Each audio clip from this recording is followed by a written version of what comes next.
I'm Cecelia Louie of Paper Zen. Thank you so much for buying my Quilling Succulents pattern. Let's get started on them. There's an angel wing, an aloe vera, and a barrel cactus. To create these cards, I use the color printer to print the pattern onto paper and cardstock. You'll need a free program called Adobe Acrobat Reader, which will allow you to type your name on the back of the card and your personalized message on the front. The quilling paper I'm using is called Canson Miton. I cut the strips myself into 1/4 inch widths, but you can use whatever you have on hand too. I do prefer this paper though because it's thicker than conventional quilling strips, which I find is a little wavy when I'm making long straight lines. I'm using a needle tool, but feel free to use a slotted one if you prefer. You'll need a scoring tool. I'm using my needle tool, but if you don't have one, then you can use a dried up pen too. I use a crochet hook to add some curves, but anything of this circumference is fine too. I use both fine tip and flat nose reverse tweezers. An X-Acto knife and ruler is handy, but not for measuring the strips. You'll also need a sharp pair of scissors. Removable tape is super handy. And as for glue, I prefer Aleene's Tacky Glue, which I put in a fine tip glue bottle. I invert this into a shot glass with a moist Kleenex at the bottom so that the nozzle doesn't get dried up. I also have some plastic cards for my glue so I can reuse them repeatedly. I like to have a thin and thick one, and this blue one is simply for spreading, so it's honestly nothing special. Beyond all these things you see here, you'll also need patience with yourself. I know I sometimes make this look easy, but I've been doing this since 2006. Imagine learning how to ride a bike. Anyone who's been doing that for a whole year is going to seem magical to a newbie. So please just keep swimming and keep quilling. You will get better. To help you understand what all these pages are in my file, I've created a menu page. And on this menu page, you can see the page numbers, a little thumbnail of what they are, as well as I've titled what each section is and a little description of what you need to do for those pages. So the first thing that we need to do is choose between quilling method number 1, scoring, or quilling method 2, outlines. Now let's go into the scoring method in a bit more detail here. So you print page 3 onto just regular paper. That's what this one is. And then page 4, you would end up typing your name on the back side of the card and your message on the front. And you would print this onto cardstock. So let's look at this tracing template. You'll see that there's a black outline with a scissor icon on it. And I'm asking you to cut that rectangle out for all 3 designs. So after you're done, this is now your tracing template, and all 3 designs are on one sheet of paper. You can reuse this many times, and we're not wasting any paper. Now, this card would have your name and your message on it. You would fold it in half and then cut it in half. And after you fold this card, you would end up with 4 1/4 by 5 1/2 card. And you might be wondering, well, where's the design? So basically, we're using the tracing template to trace it onto your work surface. So let's enact what that would look like. First, we're going to take some removable tape, and I have a strip ready for me. What I've done is I've folded the tape end over so it's easy for me to remove again and reuse it many times. And what I'm going to do is place that across the hole. And then I'm going to match that up to the pot and stick it down. Next, I would take something like a scoring tool or a dried up pen, and I would trace the leaf with quite a bit of pressure, and that's going to leave an impression on your work surface. Now, I have included the flower and included the spikes, but to be honest with you, I don't tend to suggest adding those. I put it in here just so you have the option. But in reality, you know, if you go to glue and you're off a little bit, like, who cares? Just you know, what I find more important is just the leaf shape, okay? Now, after you've done the impression onto your cardstock, you can easily remove this without damaging your card. So of course, if you want the other designs, you would just lift this up because you gave yourself a handy little tab, and you know, move it down to the next one and apply it to the card, and away you go. So this is what I call the scoring method, and you can see that more readily when I tilt the card toward the light, and you can see the indentation that I've left on the card. Now, I won't be showing this method in the tutorial because, as you can see, when I lay it flat, because the lighting in my studio is so gentle overall, I don't want harsh shadows while I'm filming, showing you how to do these techniques. It's honestly really hard for me to see these outlines. And if you have problems with your eyesight, then you know you might have problems following your own guidelines. So what's the best part about doing it this way? Well, if you're off with your quilling like a little bit, no one's going to notice it as much because it's so invisible. So that's the best part about this, but you know, it's only best if you can get the lighting the way you need and if your eyesight is great. So if it isn't, you can do option number 2. So for option number 2, you would type your name on the back and the message on the front, and then you would print this onto cardstock. And then you just start quilling on top of the outlines. So let's take a look at what that looks like. Here's one of the cards with an outline. And as you can see, it's just the outline of the leaf. The highlight vein of the aloe, I didn't add that in here because, again, if you're off a little bit, you're going to notice. So really the important part is the leaf, and we just want to, you know, follow those lines as closely as we can. So I'm going to be showing the tutorial using this method because it's easier on my eyes. And I'll also show you what it looks like when you're off a little, because in all honesty, when I'm filming, when I'm quilling, I normally look straight down at my work, and I can't do that because the camera's in the way and you'd only be able to see the back of my head. So I'll show you what it looks like when I'm a little off, okay? Just so you know, I'm not perfect and it's okay, you know, life goes on. It's not that bad, okay? So we can follow along this outline. It's better for my eyes, and plus you guys can actually see how I'm following things along, okay? Now that you've chosen which method you want to do and you've prepared your card ready for quilling, let's get started on doing the quilling of the patterns itself. So all these 4 pages need to be printed out onto regular paper. And let's get started on the first one, which is the planter pot. Okay, let's get started on the first strip. I'm just going to take one of my strips, and I like to go sideways because I am right-handed and I go this way with my tool when I'm measuring. I'm just going to put the strip against the edge of number 1 here, and with my needle quilling tool, I mean, if you don't have this, you can just use a dried up pen as well. And I'm just going to score across these dotted lines.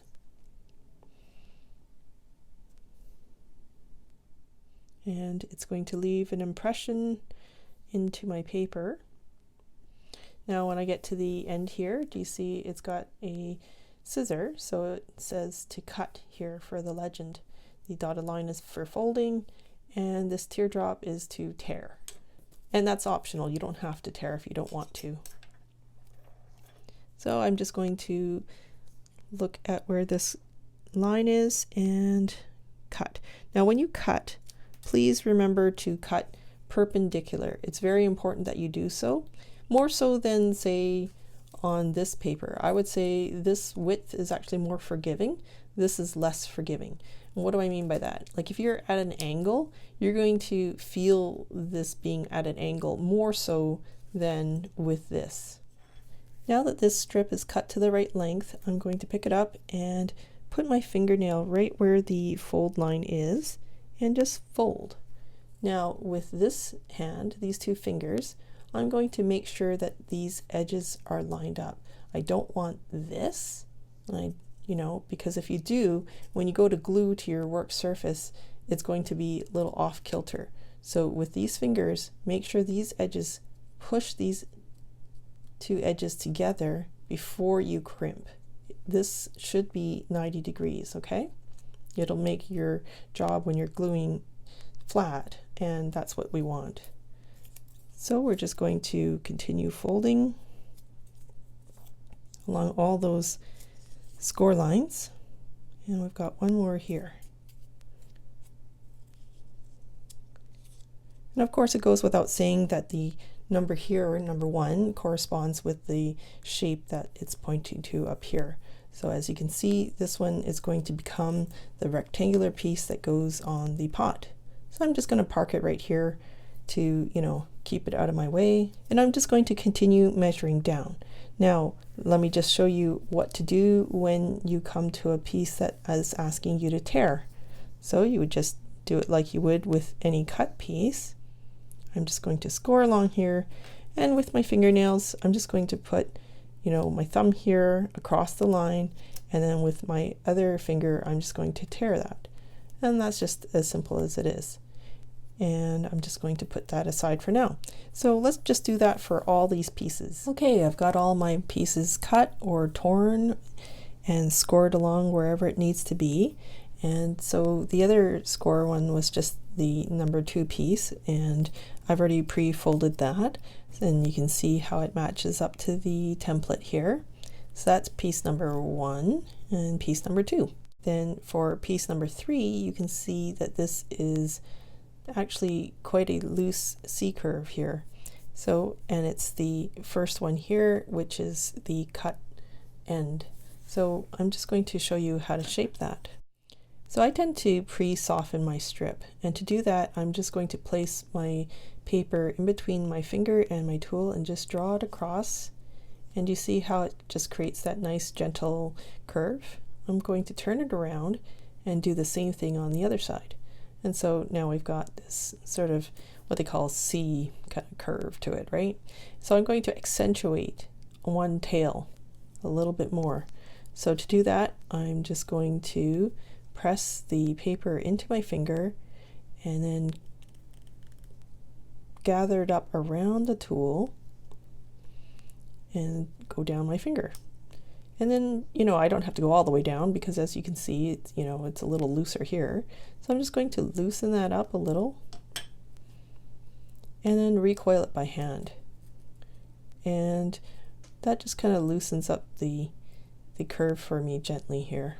And I can dictate how that recoil is going to be. So if this is, you know, as loose as it is right now, I can make it tighter if I want. I would just, you know, recoil it tighter. And so that just gives you ultimate control. If I want to make it looser, watch how you can make that looser. You just, depends on how you recoil that up, and you can dictate that curve.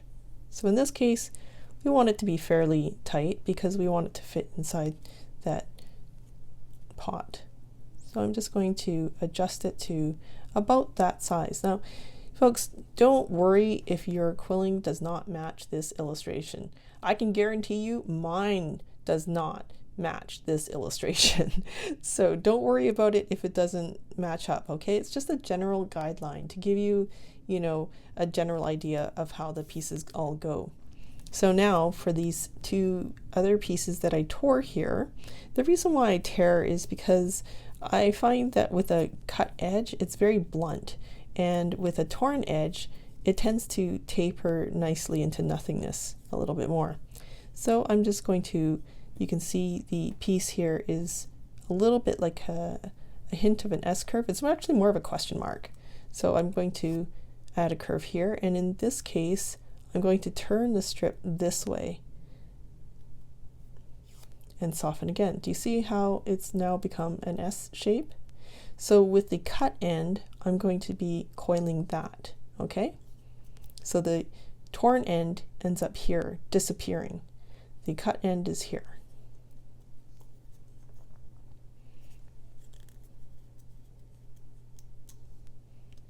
And if during, you know, making of things, this tail here has lost a little bit of its, you know, jauntiness, we just put the tool against our finger and gently rub some more back into there. And I quite like that. So let's get on to the third one. It's basically the same. So let's just go into that and do it over again. So this is the torn edge. I'm just softening that, turning it around, softening the cut edge. And then I'm just going to gather the paper around my quilling tool. Now, if you've never done this before, basically all I'm doing is pressing the paper into my finger. I'll show you with this strip here. I am pressing the paper into my finger and rolling the paper up against my finger. And the feeling I'm getting is, you know when you get dried glue on your finger and you need to rub it off? That's the friction that I'm using right here. I'm not turning the tool, I'm only turning the paper, okay? And that's how you gather it up. Now, someone I taught once, she was struggling with this for years, and I finally told her, because she couldn't do it, she kept using the slotted tool, and I suggested to her to lick her finger. She looked at me like I was nuts. I go, yeah, just try it. Sure enough, she licked her finger, did it again, and it worked. And she was amazed. And it's because her fingers are just dry. The paper is dry. So when you have a little bit of moisture on your fingers, it'll help kind of, give you friction that you need to push that paper into itself. Okay, so if you're struggling with that, hopefully that helps you. And if you're using the slotted tool, no big deal. So again, I'm just going to give a little bit of curve to that tail by pressing my tool against it into my finger. And there we've got that curve. Okay, so that was part 3. So part 4 is a C curve. Yeah, well, it's kind of like a backward C, isn't it? So I'm just going to soften one end, turn it around this way, soften this end. Do you see how it's created the letter C? So now let's create the coils on either end. Now if you notice, you see how there's one smaller one and one larger one? That's what they call asymmetric C curve. So we're just basically letting one side be bigger than the other. So, and I'm just unraveling it and re-raveling it. Do you see how you can change up the dynamic of that coil when you do so? Unraveling. And when I unravel, I don't go all the way. I leave like the innermost coil in there because I just like how it comes to that small coil. Then I'm going to lay it on top of my template, and oh, there it is. It's just about the size I want. And you can adjust as you go later on as well, don't worry. Now for part number 5. So again, there's a torn end here and a cut end here. So the cut end will be in the coil, the torn end will kind of gently disappear into nothingness in that corner. So again, the reason why I do that, and you don't have to, it's optional, it is optional. I just find it gets bulky, and a little gap is, for me, noticeable. And if it doesn't bother you, don't worry about it. Really, it's not the end of the world, okay? So this is the torn end. So I'm just going to soften that, turn it around, and soften the cut end. This is a little bit like a question mark that we're making. And so again, we're just going to ravel that up.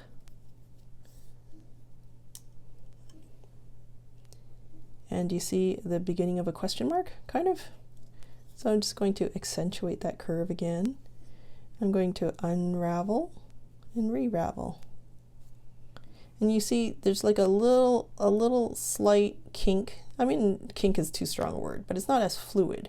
So I just find it, if I kind of gently soften a little bit with my tool like that, do you see how it's just a little bit more smooth? But again, don't worry, we're not we're not ready to glue yet, so you can change anything you want right here, right now. A little bit of fussing, doesn't matter, but generally that's the shape and size that we want. Now for part number 6, I'm just going to move that guide out of the way. So for part number 6, again, same basically as 5. We're just making, it's just a little bit shorter of a strip, so the coil is going to end up being a little bit smaller. So torn edge again, I'm just softening that side, turning it around, soften the other side, and just like piece number 5, we are making kind of like a question mark. And again, I'm just going to re-accentuate that tail, unravel and re-ravel, and then we've got our piece. Now in this case, I want to just kind of open it a little bit more, because do you see that little teardrop shape? I want to give it some room. So it's shocking how much you can change the feel of a piece just by a simple re-raveling. So that's piece number 6, okay? Now for piece number 7, and there's 3 pieces, so we're going to make 3 exactly the same, okay?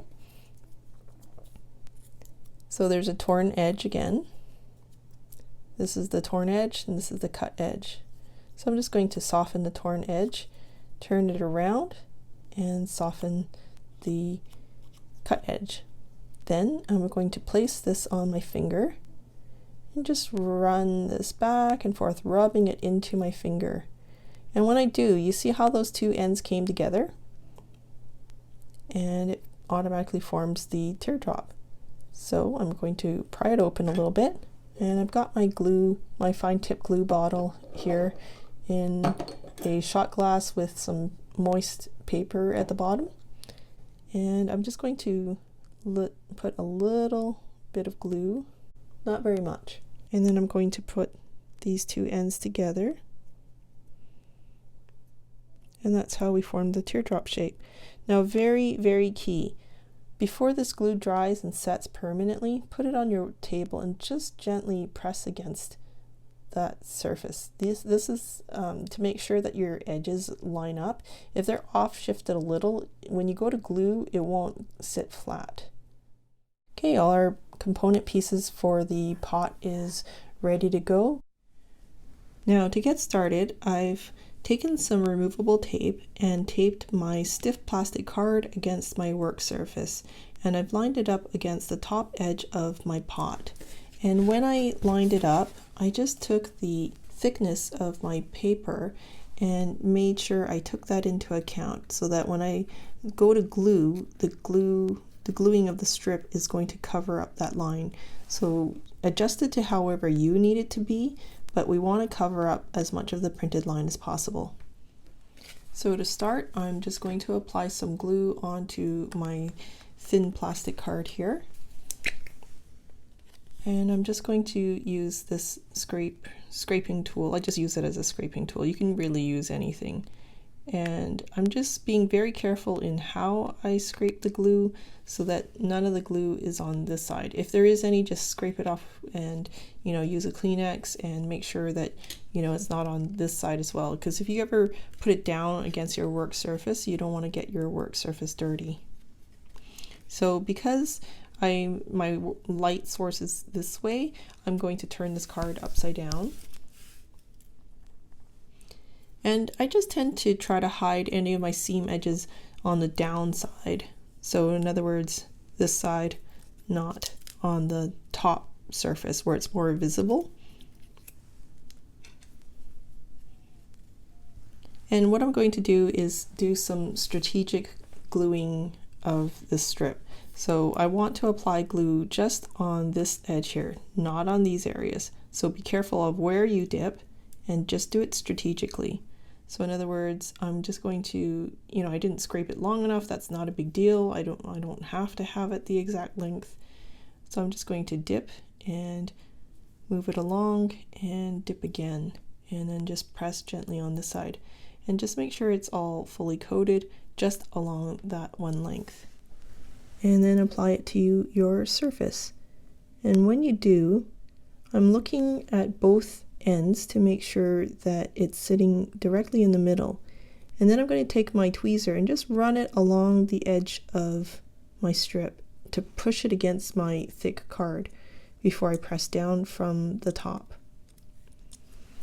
And now we can remove this card. And because it's only on this edge, it's easy for me to lift it up and down. It's not quite set 100%, so just be careful not to be too exertive with it. But I'm just going to lift it up, dip, and glue in place.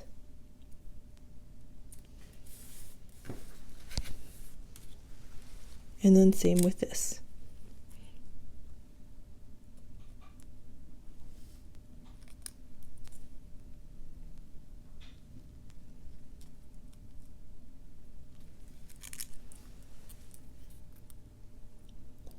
Now it's good to just triple check to make sure are the corners going to come and meet perfectly, and if they are, then we're good. If not, if you need to fudge here and there, then now is the time to do that. Okay, so I'm now going to start gluing this last strip, and as I mentioned, I didn't make my puddle long enough to coat the entire strip. Not a big deal. I'm going to start on this end first, dip, lift, and then just push it in and dip again. Now notice how I have this coming onto this card, not my work surface. That's because, you know, this way I'm not going to dirty my work surface.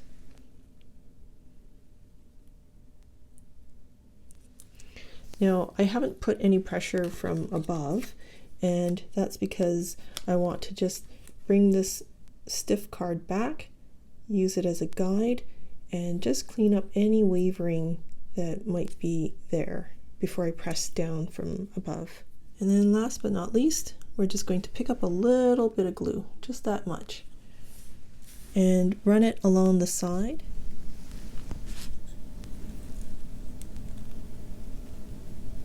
And I'm just going to put the glue on the edge and bring those two edges together.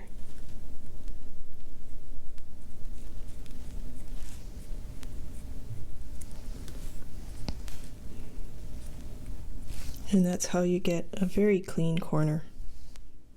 Okay, so now for the bottom part of the pot, I'm going to just pick up the strip, dip, and I'm going to now also coat this edge here so that when it comes into contact with the pot top, it's going to give it some strength.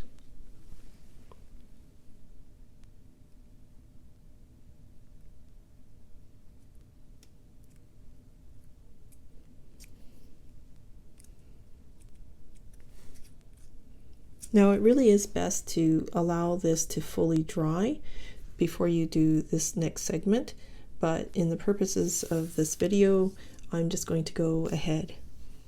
Now I'm going to call for some strategic dipping. So again, just make sure you're only coating just this part of the strip, not this part. And I'm doing that just along the corner of my glue puddle.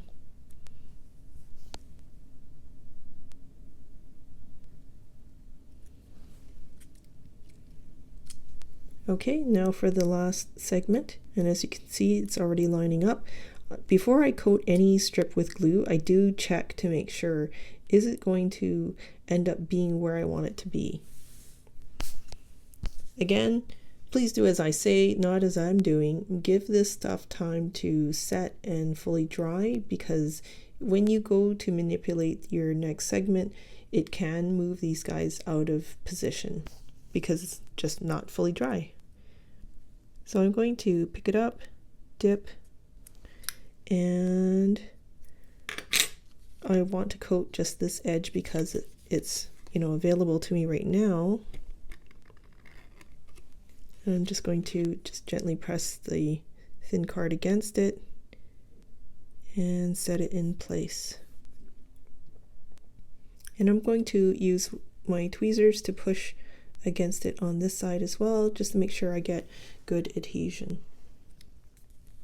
Okay, so our pot's ready to go. We can start putting the quilling inside it.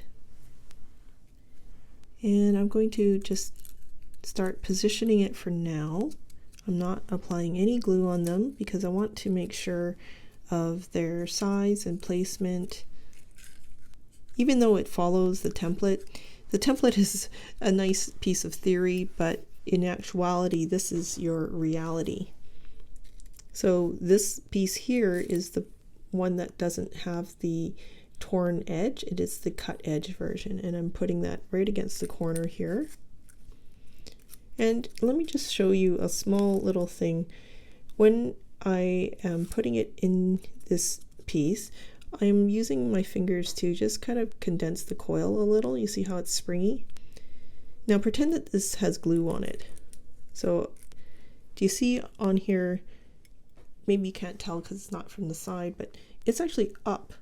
It's not on the surface. If I really wanted to, I can move this around here, position anything, move, adjust, fudge. This is the time to do it, and before it's touching your surface. So you have some leeway here. If you need to adjust anything, you know, anticipate that before you're touching any glue. So I'm pretty happy with what I see. I'm going to take this guy out of the way and just kind of leave it side, you know, next to my piece here, so it kind of visually guides me where I need it to go. I'm going to dip it into my glue puddle. And don't forget to also coat this end here so that it's going to glue with that. So again, I'm going to just gently compress the coil, and then I'm going to push it into this corner.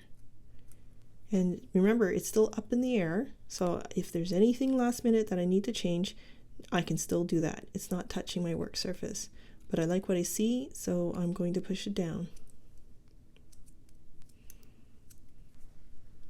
Now for the next piece, I'm just going to dip it into glue, and always push down on this corner, this coil here, because it tends to, you know, for me anyway, sometimes kind of lift up and not get fully coated with glue.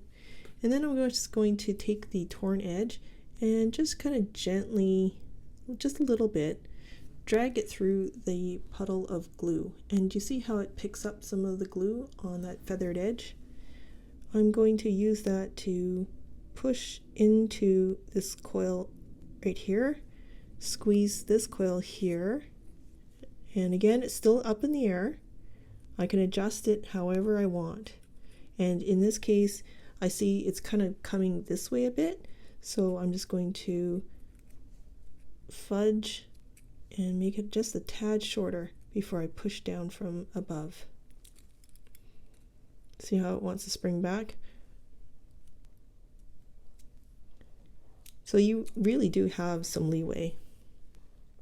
And now for my last coil, I'm just going to just triple check anything. If there's any adjustments I want to do, this is the time to do it. I'm going to dip it into my puddle, and again, just drag the feathered edge. And why am I doing that? I just want to secure this area, so I give my overall strength to the entire design. So again, it's still in the air, I can adjust. So if I wanted to bring this coil around, like lower this way, that way, we still can do that.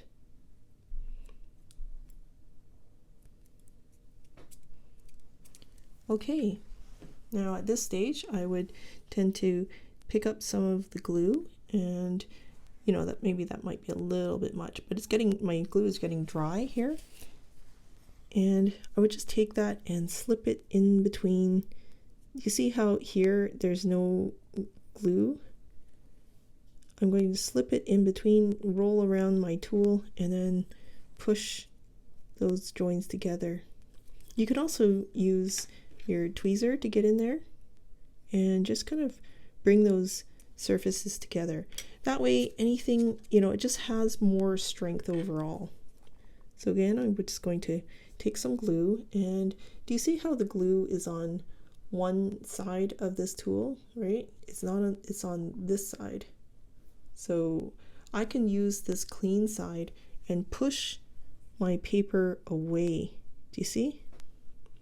If I push it away, I can get to the glue right in there exactly where I want, roll my tool out, and all the glue comes off with it, and then push against it.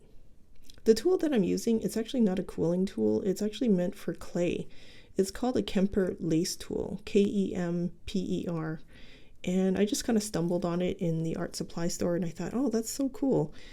I was doing Japanese bookbinding at the time, and I was just kind of curious about what this needle tool would be used for. So who knew that this Kemper lace tool would come in so handy for me? But it's my favorite tool for quilling. Fun fact. So go ahead and add some glue to wherever these joints are, and I'm going to put down a new fresh puddle of glue, because anytime my glue starts to clot like that, that's when I want a new puddle of glue. Okay, now for the bottom part of the pot. I've placed all the elements just to get a sense of how they fit together, and this is, again, without any glue, this is the perfect time for you to make any adjustments that you need to. And you know, with this method of opening up the coils so that they're, you know, more airy, not the condensed kind of quilling that traditional kind of quilling usually is, it really allows a lot of flexibility.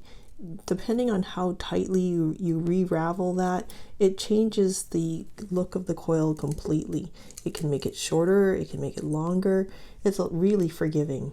So if you wanted to make this C curve a little bit smaller, you can do so. So you would just take that out and re-ravel it tighter if you wanted that kind of look. So again, just because you have the template to follow, it doesn't mean you have to follow it to a T. In fact, do you see this downward part of this curve here? I actually kind of like to sometimes set it so it's kind of like that, so that there's a little bit of air gap here. And what that does is, give you a visual kind of like a spark.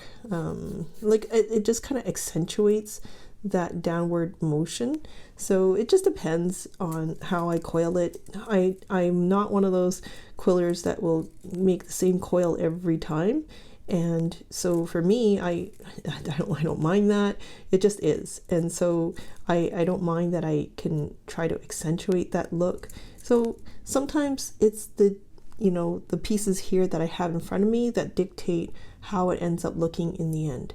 So, generally I'm pretty happy with how this is all turning out right now.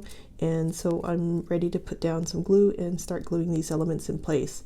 Now the little teardrops, shaped teardrops, are off to the side here, ready to be put in, and again facing the direction that I want to be gluing them down. So I'm going to take these guys out of the way, and I'm going to make sure that this piece is on the bottom, so I'm putting it towards the bottom. This piece is on the top, so I'm putting it towards the top, so I don't get any of that stuff mixed up. And I'm going to start by gluing this guy down first. And the funniest thing is, sometimes even though you prepare all these things, when I go to actually glue and it's down and it's done, and I sit back and I realize, oh, it moved. You know what? That's kind of part and parcel that comes along with quilling. And that's just kind of how it is. It goes up, you put a plan in place, and then it just kind of goes differently than what you imagine. So again, I've smeared the puddle, and I'm just going to triple check that none of the glue has gotten to the other side before I start putting it against my work surface. I guess I tend to like having my glue puddle quite close to my work so that there's less area to transfer.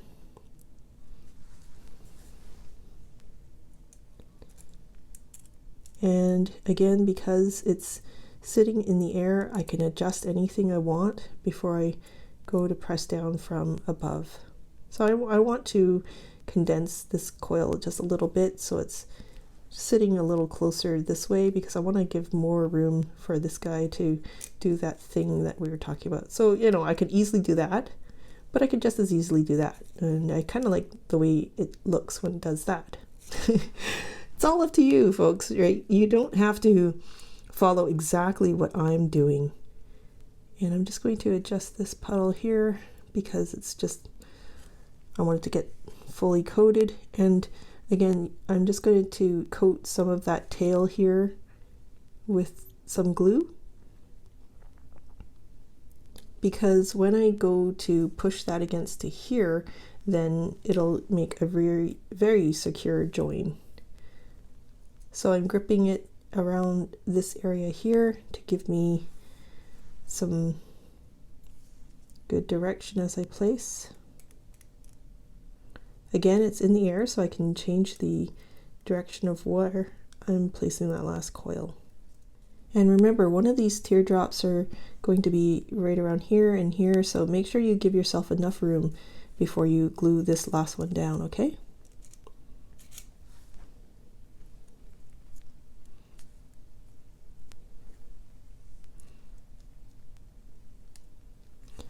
And I'm going to just pick up again some glue. I'm just going to dip the end in there and just make that nicely coated.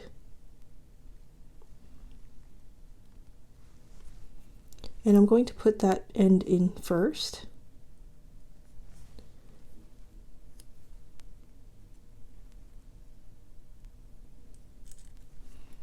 See how it's up in the air? You can just adjust as you want to before you finally push down from above.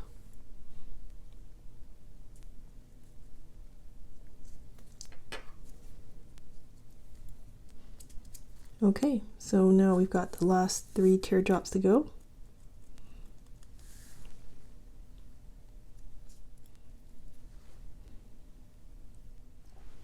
Okay, the pot's finished now, and it's the same design for all 3 succulents. So go ahead and repeat the instructions for the other cards that you want to make. Okay, so I've already got my strips ready for the angel wing cactus, and so let's just go through these items separately. So for strip 1, I've got a cut end. That's pretty straightforward. So strip 2 and 3. For part number 4, it says to cut 10 pieces, and you can certainly put your strip on here, mark the fold, mark the cut, pick it up, cut it, and do that 10 times. I just find I'm too lazy for that. So I've given you here an optional measuring method, which I prefer, where I put all these 10 pieces side by side, and I basically turned it sideways, and then I took my quilling tool and just, you know, kept marking across all along here. And then I would remember that the first marking needs to be a fold. So I would just put my fingernail where that marking is and then fold. Then skip one, put my fingernail there, and then fold. And then just keep going until you reach the end. Now after you've done all your folds, now you are going to skip that first fold and cut on the second score line. And then you're just going to cut all these little pieces and refold them again. And when you do, this is how you form your cactus spikes. Now for segment 5, this one is a simple cut, that simple length. And then the next one is going to be a cut here and a fold here. So I've already prepped that ahead of time. So that's done and ready. And then piece number 6 is just these little segments here. And again, I've offered you an optional measuring method where you can, you know, have one whole length and you just cut it twice to get these 3 pieces out. Okay, so now that our pieces are ready, I'm going to start shaping.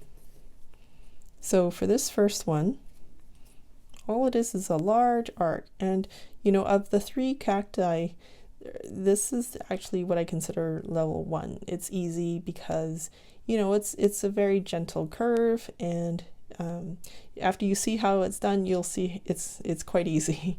So to do this arc, I could use the quilling tool, but actually I'm going to use the quilling handle itself and soften my strip. And so I've got, you know, a nice gentle curve in here, and where I'm going to put the fleshy part of my finger here is in the middle of the strip. and just roll my tool back and forth.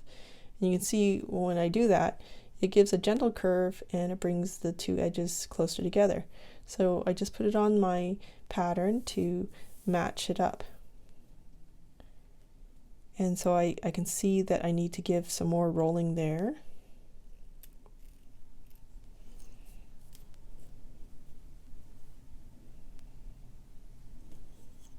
And now, because I want more curve action going, I'm going to start using the quilling tool. So don't dig into the paper.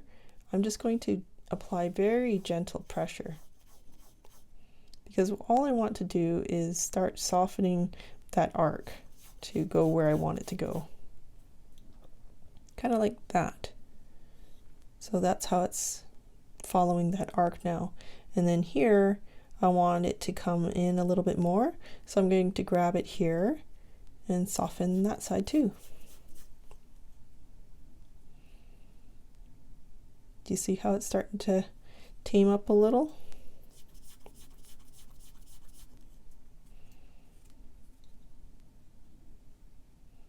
There we go. So move this guy out of the way. Now for shape 2, I'm just going to soften both sides. Now in this case you could use the handle, but it's too large of a circumference because we're not going to get such a tight curve, which we really need. So what I'm going to do now is just gently, very gently, press the tool into my finger, into the paper, and it's going to give me a sharper curve in there. And that's how we match up that. Then for the number 3 piece, again I'm going to soften, and again we can use the handle tool to see how much of a curve we can get in there, and we can see we need a much sharper curve, right? So I'm just going to put the tool in the middle and rub back and forth, and then place it against the template. It's almost there. So where is it off? Let's see. So I need the curve to start a little bit more here. So I'm just going to apply some more pressure right there because I need it to come around sharper.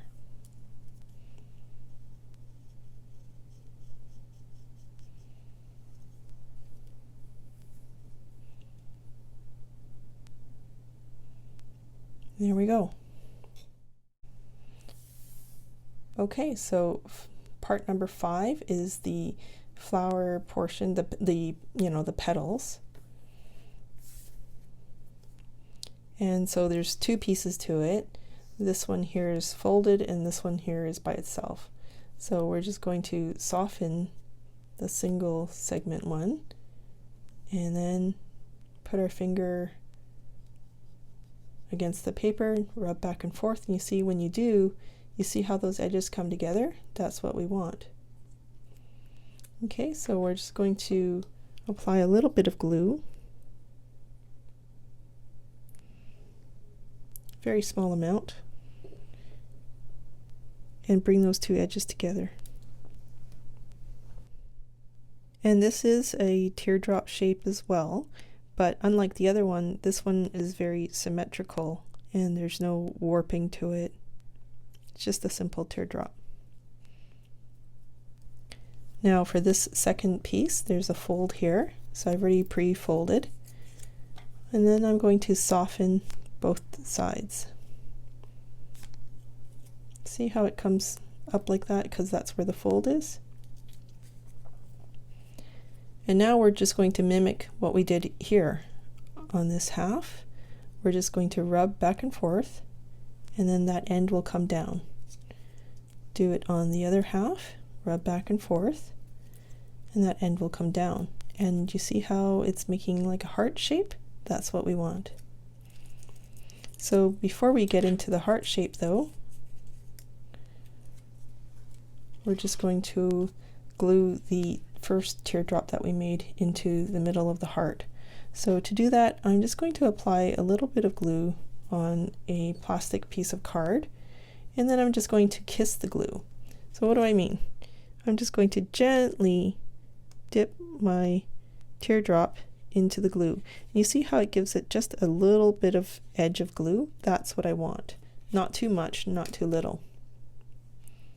And then I'm going to put it on my work surface. I'm going to bring these ends out of the way and just find where that fold is. And because my fingers are too big, I'm just going to grab it with my tweezers, and then I'm going to push the tip of the teardrop into the fold. And I'm just going to gently reenact that fold so I can find out exactly where it is and make sure that the tip is definitely headed in the right direction. And you see how I have it on my work surface. I don't have it in the air. Why do I do that? That's because I want all these edges to line up. I don't want anything done in the air where surface can be misaligned. When you take away one aspect, then it makes other aspects a lot easier. So this way, when I go to push that point into the fold, all I'm worried about is making sure that these two points come together. So now that I've distracted you with my talking, I've given it time to dry. So I'm just going to put some glue on this end here, just a little bit. I'm just going to take my tweezer and push that into the side of the teardrop. And then I'm just going to confirm that it's a nice join right there. I want the edges to come together nicely. And if they're not, you can kind of pinch it with your tweezer. Check both sides, because then that's the way you've got two sides to choose between. Do you want this side or that side? Whichever one turned out prettier. And then of course we're going to do the same on the opposite side.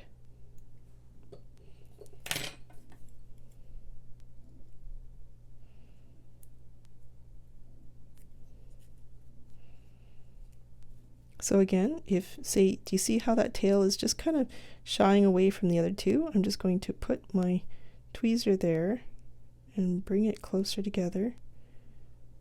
Make sure that they become friends. And then that's how you get a really clean join. Again, before the glue dries, put it on your work surface and just gently add some pressure just to make sure that all those edges are all lined up, okay? So now we've got our flower shape ready to go. Okay, so now we've got part number 6. And here's a step that you don't have to do, okay? It's just me. I just like to use a crochet hook and push it against that stamen. And you see how that little tiny curve just gives it a little spark of life. Again, you don't have to do that. It's just me being me, but I guess I like to give every piece a little bit of life, a little bit of motion, and I find it kind of adds up. So I've already pre-rounded all those stamens, and I'm going to put down a new little bead of glue. And again, I'm using my tweezer to pick it up because my fingers are way too big for this. And I'm going to dip it into the glue and grab it from above. So I'm just going to place that glued end. Sorry, I see some glue right there, and it's because I'm kind of far away from my work. Normally I have my nose right against this, but I don't want to get in the way of the camera. So I want to go this way because I'm going to put it on the opposite side. So I'm going to dip and kiss the glue and put it on this side. Now at this point I would choose between, which side do you think that the flower is going to face. So if you happen to have, glue on this side or whatever, you might want to choose this way to show, the quilling, and let this part be on the back side. Whichever way you choose, this last stamen, I just tend to have it kind of go upwards rather than downwards. Again, there's no rule. Why? I don't know. I just am doing it this way, but you don't have to follow me, okay? So I give you full permission to do whatever you want. I just find that I like to, when I give little accents to nature, I like to give it kind of like an uplifting kind of movement. And so to me, that's what that little last stamen does, right? Instead of it being just straight up, which doesn't seem as natural. I just wanted to give it a little bit of curve, but which direction, up or down? Up is what I chose. Okay, so we've got our elements mainly ready for the cactus, and we've got the little V shape, which I'll be continuing to make more of. But for now, we're mainly done with prepping the angel wing. My puddle of glue is ready to go, and I'm going to start with the largest piece first. When I go to dip, I'm going to dip in my glue puddle just up to where my tweezers are. Then when I go to place, I know it's safe that this is touching my work surface. I don't have to worry about getting it dirty. And while I'm at it, I'm also going to dip this edge here so that when it touches the pot, it's going to connect and make it all stronger. Just a small amount of glue is enough.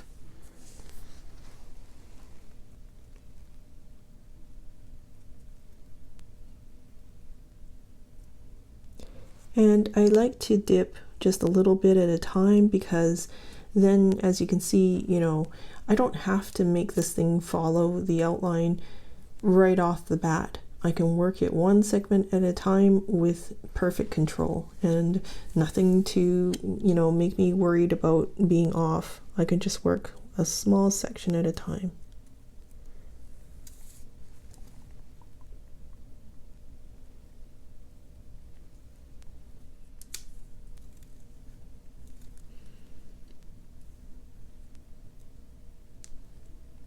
So again, I'm dipping to where my tweezer is, just to remember at what point is it that I'm going to be setting down and, you know, making marks on my surface. But you can see with just a small section at a time, there's nothing to worry about or, you know, get concerned about getting into the wrong area.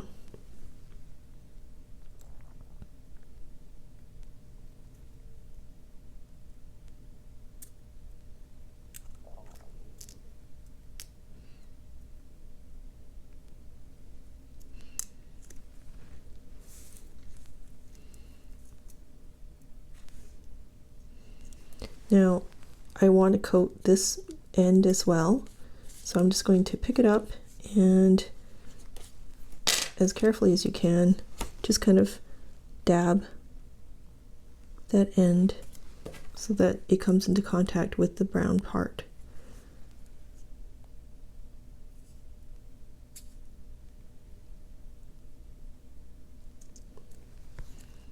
And next, for this piece, again, I'm going to dip about, I guess, halfway,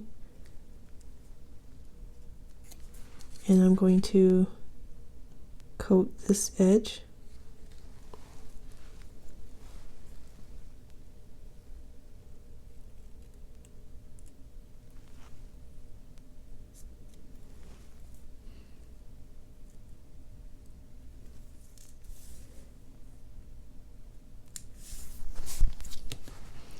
And then again, I'm just going to press the glue against that edge and set it in place. And pretty much you know how the story goes. I'm going to dip about halfway and dip against that edge.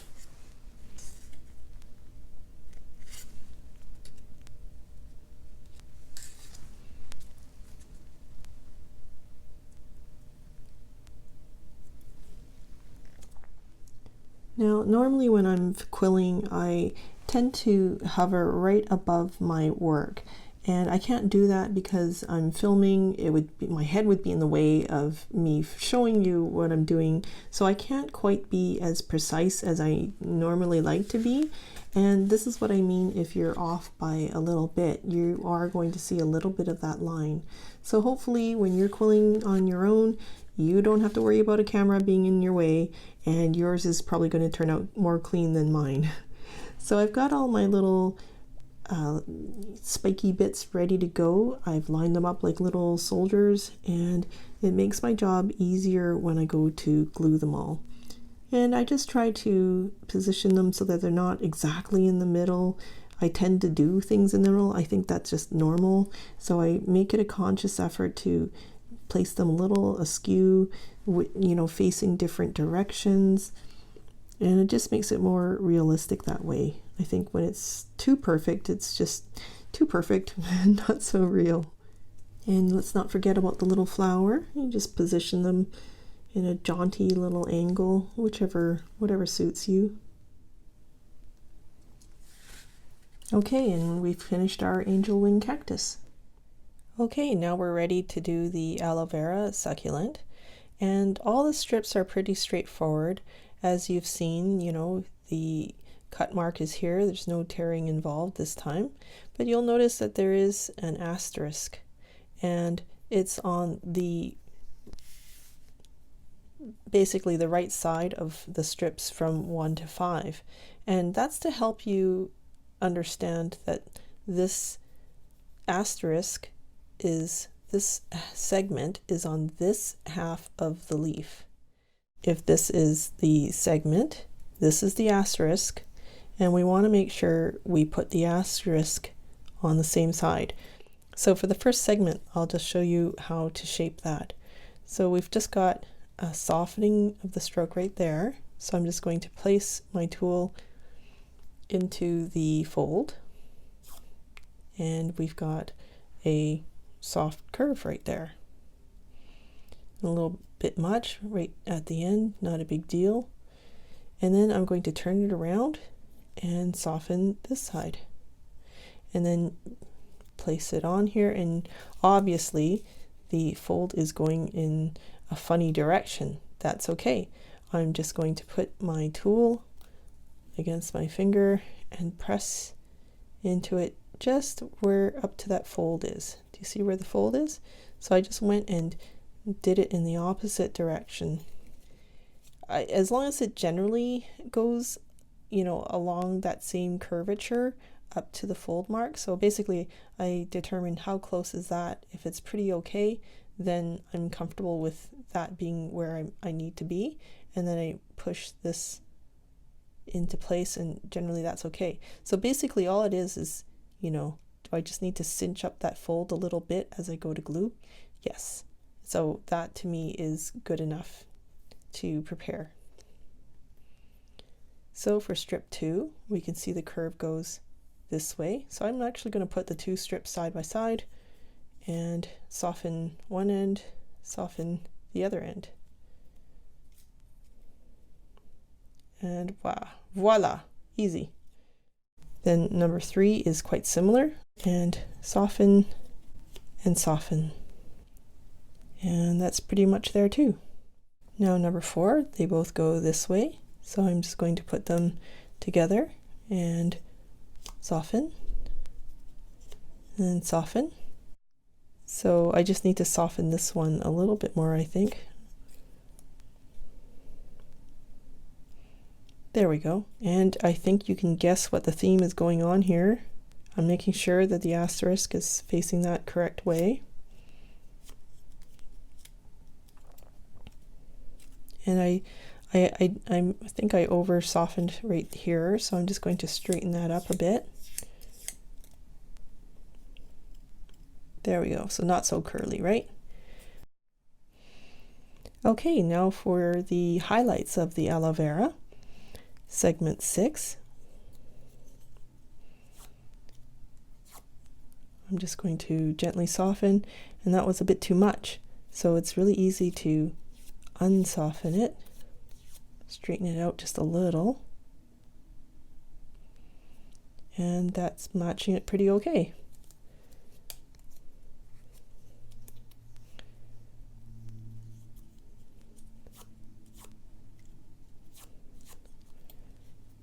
So strip 7, just the gentle softening. There we go. And then number 8.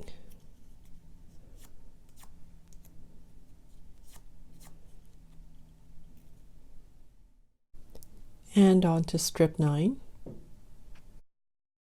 So you see here, I softened it too much. I'm just going to unsoften it just by, shaping it gently back in the opposite direction. And finally, strip 10.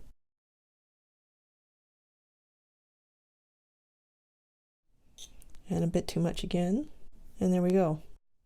Okay, now we're ready to do the aloe vera. And, of course, you would have finished your pot. I've only done the top part here just to continue with the filming and, give me a solid base here.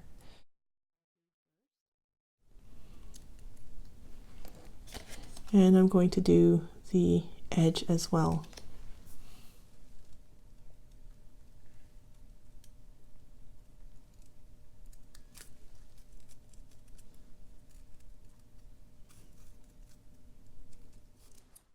And then I'm going to dip from here to here.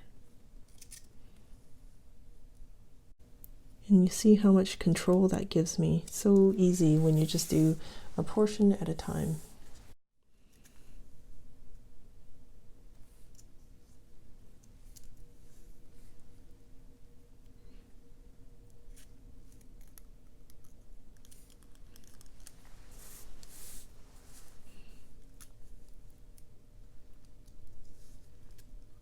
And that's what I mean about not letting it set before you dip the next portion, because I'm impatient, and when I lift it up to get to the next portion with glue, it tends to lift up the area that I didn't let set. But, c'est la vie.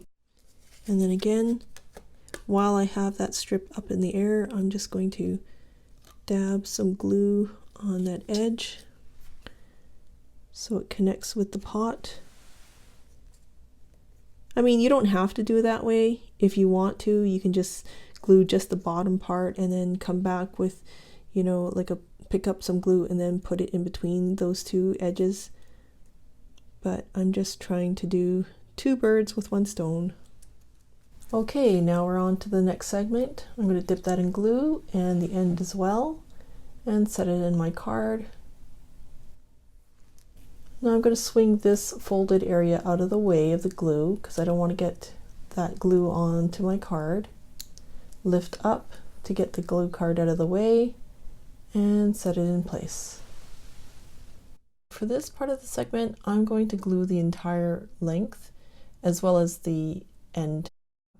And you don't have to do it like this. You can do it in smaller segments if you prefer. It's just whatever you're comfortable with, okay? Okay, so now for piece 3, I'm going to be dipping just this portion here and on the short end as well.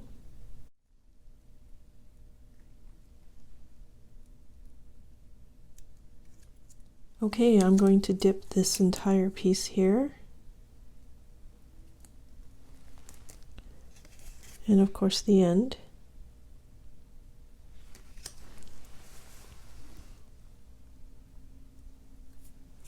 Okay, now I'm ready for part 4, and I'm just going to coat the short segment here with glue, as well as dip the short end. Okay, so I'm ready to dip the long part in, and just coat the end again.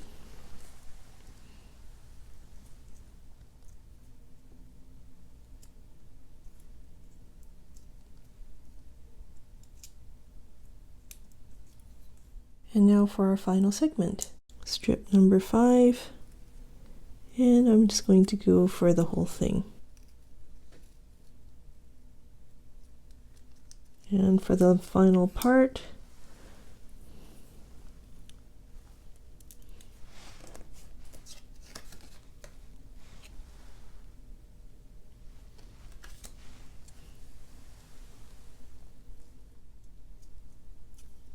all right, Now we're ready for the accent pieces that are strips 6 to 10. I'm just going to dip the entire segment and the 2 short ends. And then you can see that the accent goes right into the corner here. So I'm going to jam that corner in first, because then it just kind of holds it in place for me as I determine the rest of it.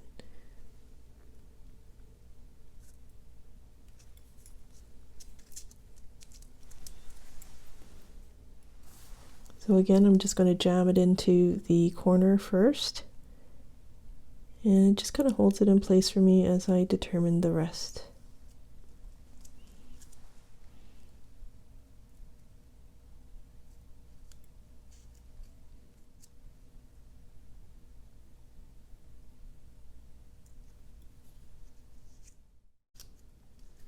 That one is so easy, right? Because you got 2 corners holding it in place for you. And voila, the aloe vera is done. Okay, now we're ready for the barrel cactus. And I'm going to start with this center strip here, number 1.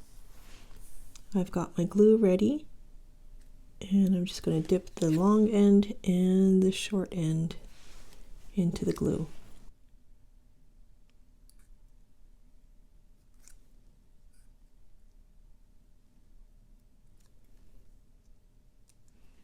Now I'm just going to start working on the next strip, and I'm just going to grab about the middle of the length and using my tweezer just to visually indicate to me to just dip about halfway up, and of course the short end again.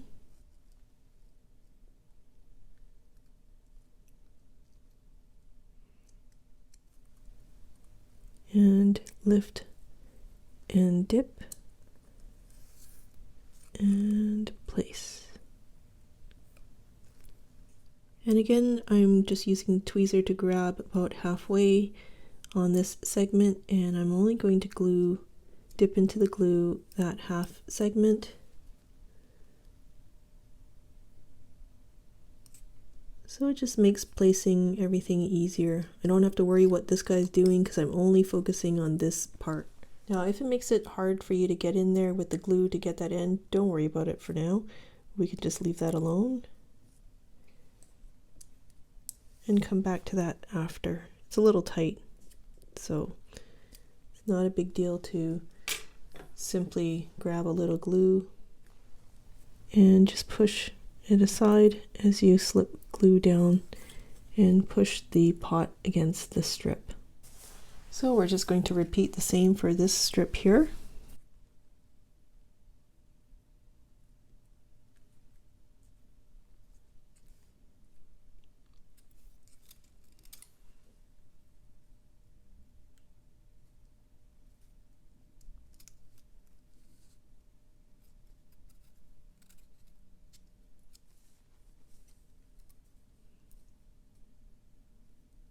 Kind of feels a bit deja vu, doesn't it?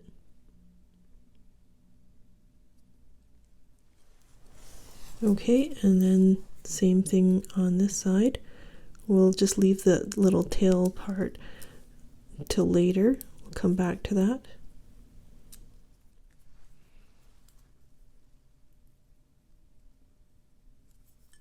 So again, I'm just going to grip on my strip about there and dip just basically whatever you're comfortable with. If you want a short amount, then go right ahead. Now you see I have a little bit of too much glue here, and I'm just going to take some of that off and wipe it on a piece of tissue just so I don't have too much glue. And now we're just going to slowly work our way all around this segment, one portion at a time.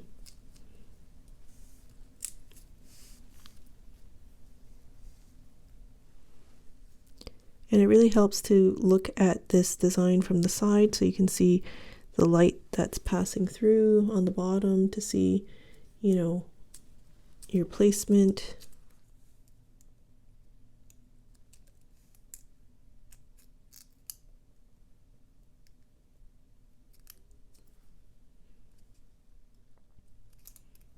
and the home stretch.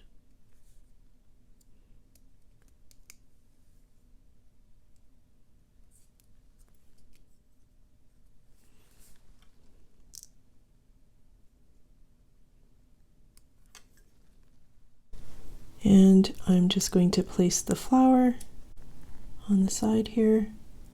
Okay, I'm ready to do my spikes now, and I've got them lined up like little toy soldiers, ready for me to pick up, glue into place. So I'm just going to dip it into glue on the bottom and actually on the fold. And that way when it touches the succulent, it's going to form a strong, nice bond and give everything nice structure and support. And now that I'm doing the other side of the barrel cactus, I'm turning it upside down to get to it from my right hand side because I'm right-handed. And I'm just going to continue doing the rest of the spikes. After you print out the pillow box onto a sheet of paper, you would just take a ruler and dried up pen and score along any of these straight lines. Then I would take the pen and just trace along these curved arcs here and here. Then I would take the X-Acto knife and cut along all the curved areas first. And then I would take the ruler and X-Acto and then cut all these straight areas last. Now, after you've removed this, I always tend to pre-fold along these dotted lines. This just kind of helps guide the paper along so that you're not fighting it while you're trying to make the pillow box puff up.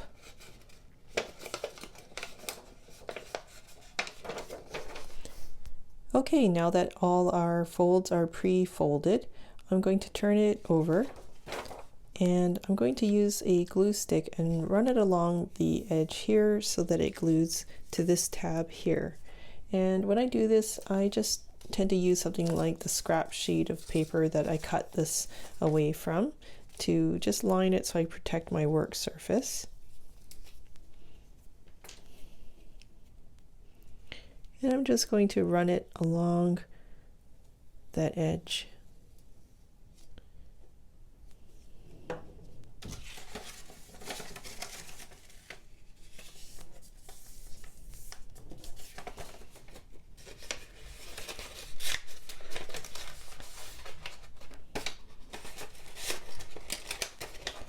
Now your card is ready to put inside the pillow box. I just wanted to show you a quick comparison between the 20-pound weight paper and 70-pound weight paper. This is what they call text weight, and it's just a little bit thicker than this kind of photocopy stuff. This photocopy stuff is probably as thin as you can get, and it still protects the card. You can still see it's giving some structure and not letting the surface of the envelope touch the card. So it's still going to work when you present your card to your friends. But this one, you can just feel it. As soon as you feel it, there's more heft to it, there's more opacity, and there's just more structure when you're touching it and holding it. And you know, it still performs the same function, but I just prefer to use this kind of weight. And when you're doing projects like this, you can easily find a 70-pound text weight in office supply stores. It's worth buying that just for these kind of instances where you want something a little bit more substance. Thank you again for trying my Quilling Succulent pattern. I hope this tutorial was thorough, not only in the assembly, but also with the tips and observations along the way. I'd love to hear your feedback so I can improve my patterns and tutorials, so please feel free to contact me. I wish you happy quilling, everyone!